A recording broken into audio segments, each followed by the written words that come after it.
नमस्कार। गीता के 700 श्लोकों की इस सीरीज से जुड़े रहने के लिए धन्यवाद। और आगे बढ़ने से पहले अगर आप चैनल पर नए हैं तो आई बटन में प्लेलिस्ट का लिंक दिया गया है।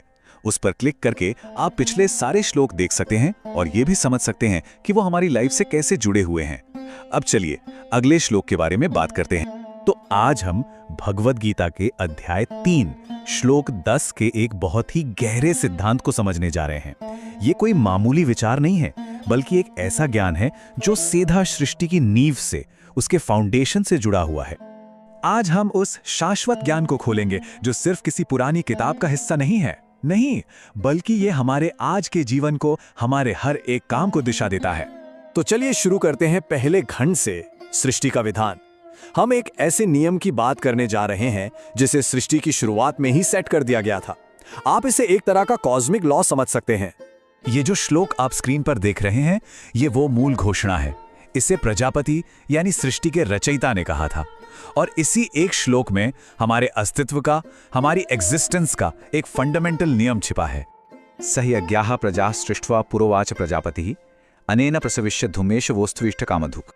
देखिए, इस श्लोक का सार यह है कि जब सृष्टिकर्ता ने जीवन बनाया ना, तो उसे अकेले नहीं बनाया, उसे यज्ञ के सिद्धांत के साथ बनाया।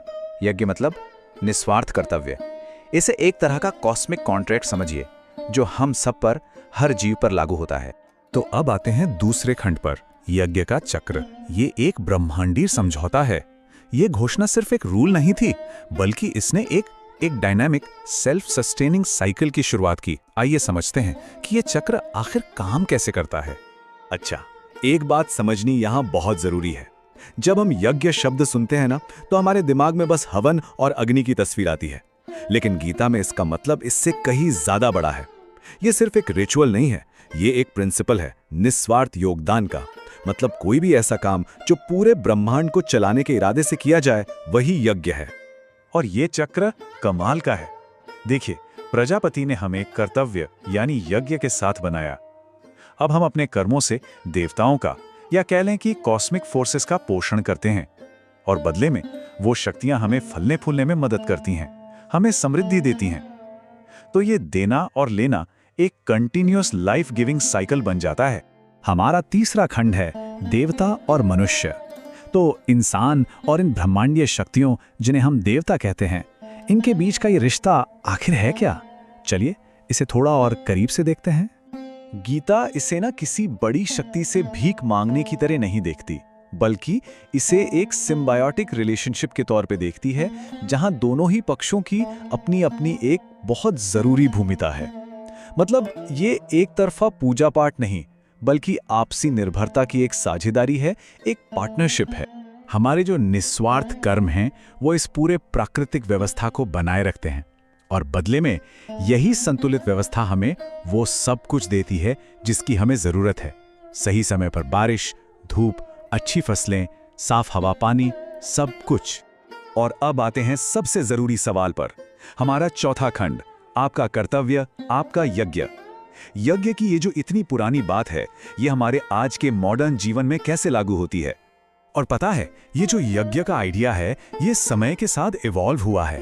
प्राचीन समय में यज्ञ का मतलब था हवन, आहुति वगैरह वगैरह।